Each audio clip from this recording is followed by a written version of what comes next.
Hello everybody.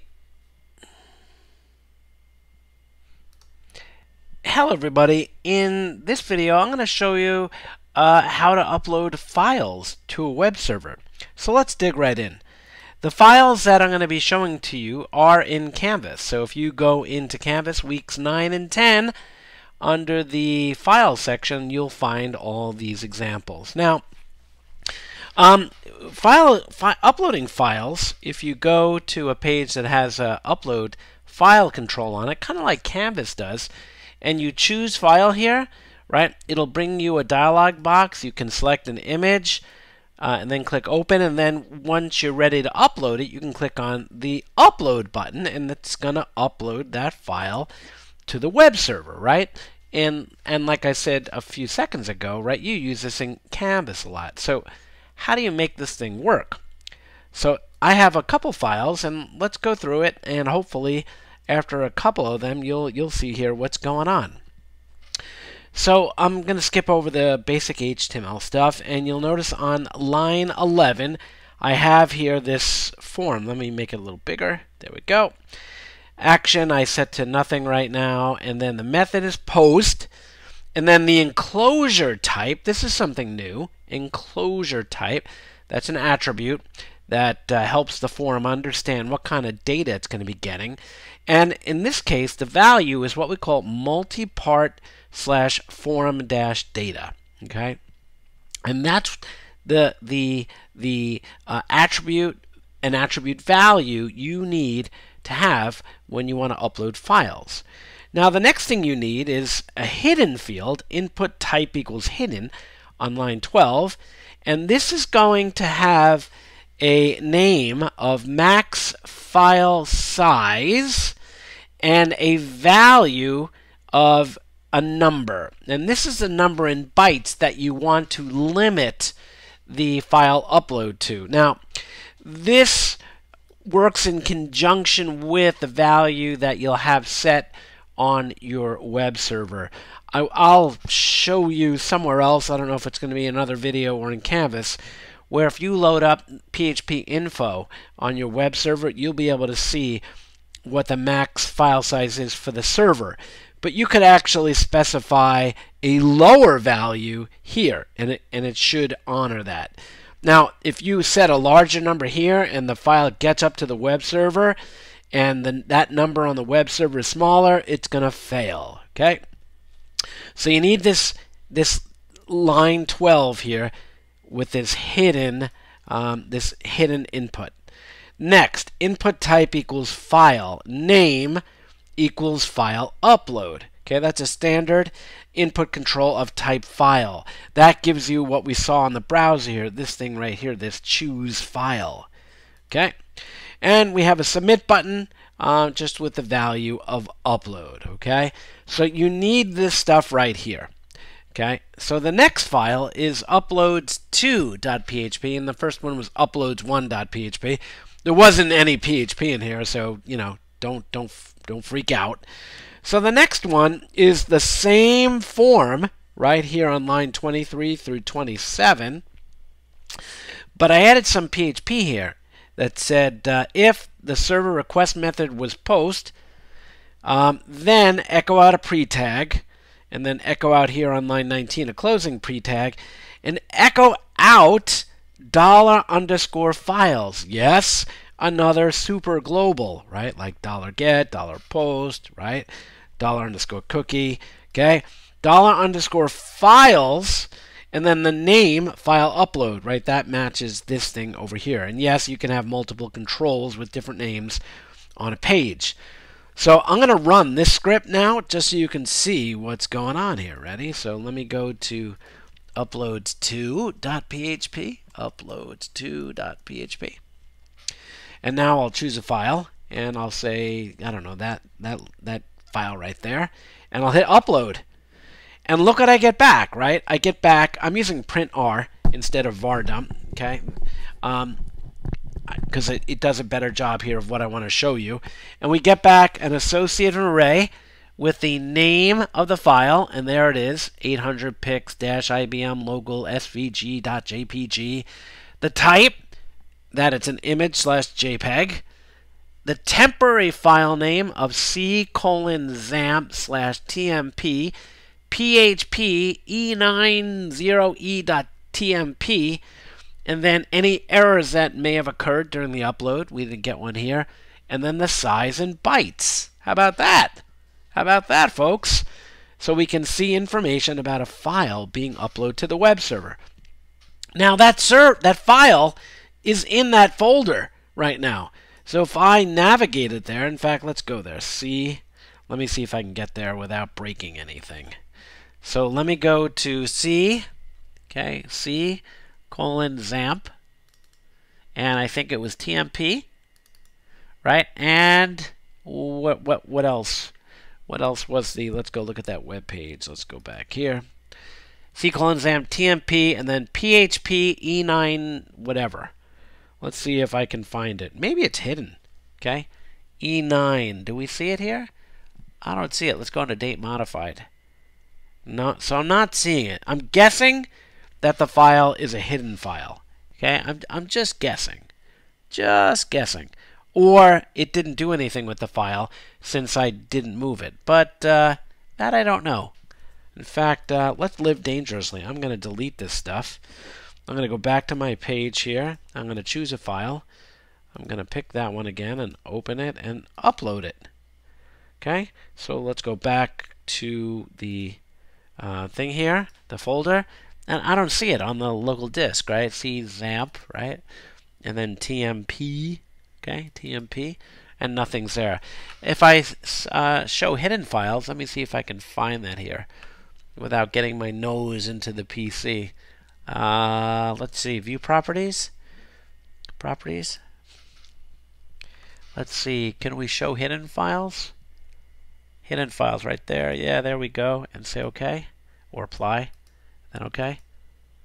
No, so the file is not there. Okay, it was moved there, but we didn't do anything with it. So let's go back here. The next thing we're going to do is we're going to go to uploads3.php, and what this does, okay, is we define an array, an associative array here that says $upload errors, and if there is an error that occurs, right, we'll be able to get a meaningful message from PHP because it'll get one of these errors here in orange, and then we'll be able to print out a nice English-like message here. So what's going to happen is we're going to look in the associative array to see if there is an error, and if there is, we're going to assign it to $error. And if it's okay, by the way, error okay, no errors, we'll get that. And then we are going to grab from upload errors, right, this thing right here, the error if it's in there. So we're going to look it up right by the key here. Okay. The next thing we're going to do is echo out the $file superglobal again, and we're going to see what we get. Okay. So let me go here. Let's go to 3, and let's choose a file, and let's pick one, different one here. We'll upload it. And no errors, see? But if we did get an error of some type, okay, we would be able to display it and handle it through logic if needed, okay? So just so you can see here, again, we don't have any files in that folder, okay? So let's go to, let's see, uploads 4. Uploads 4. Now, this will take the file, okay, and put it where we want it to. Now, let's talk about this for a second. This is our upload errors array with all the, the keys and values in it. We're checking for a post.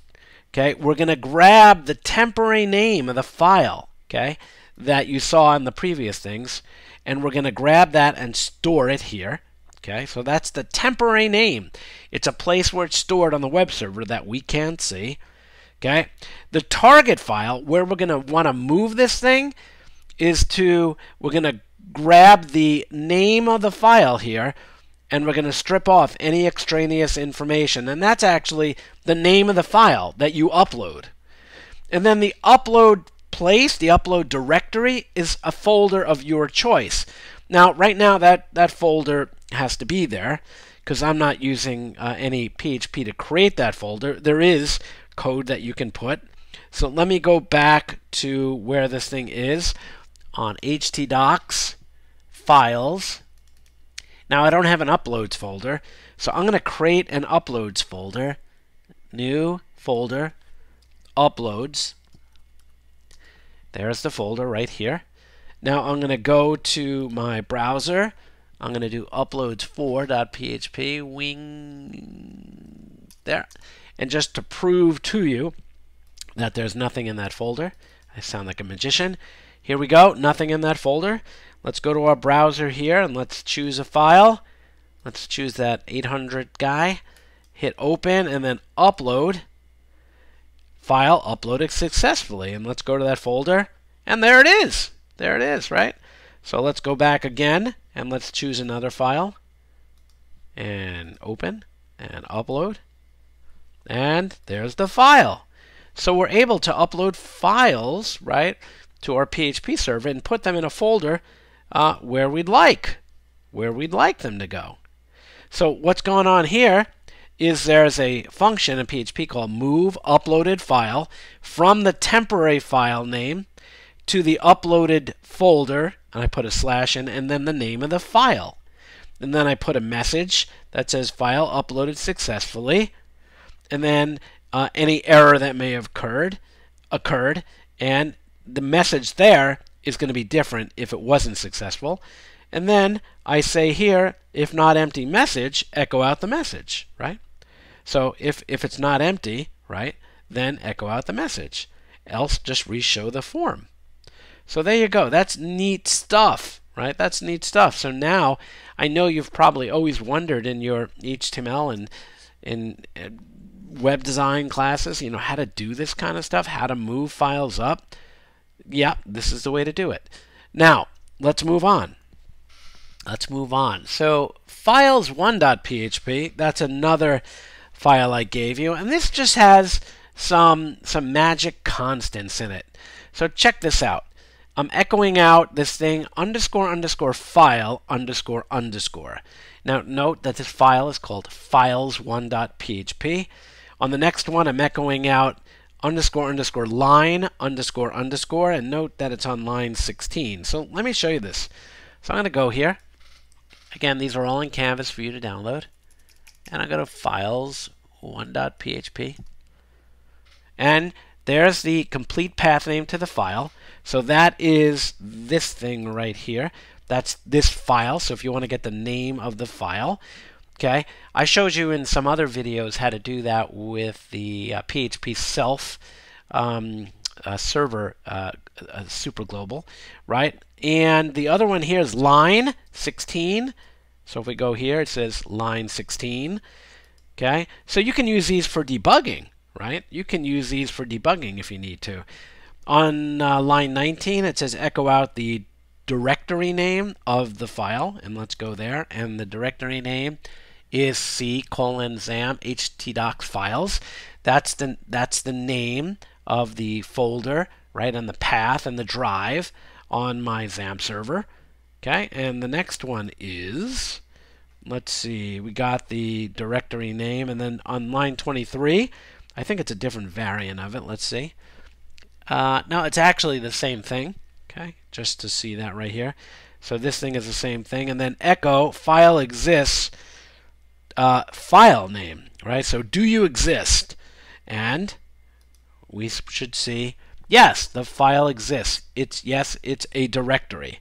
So here, right, we're checking to see if the file that we're running exists, right? And this is a ternary operator.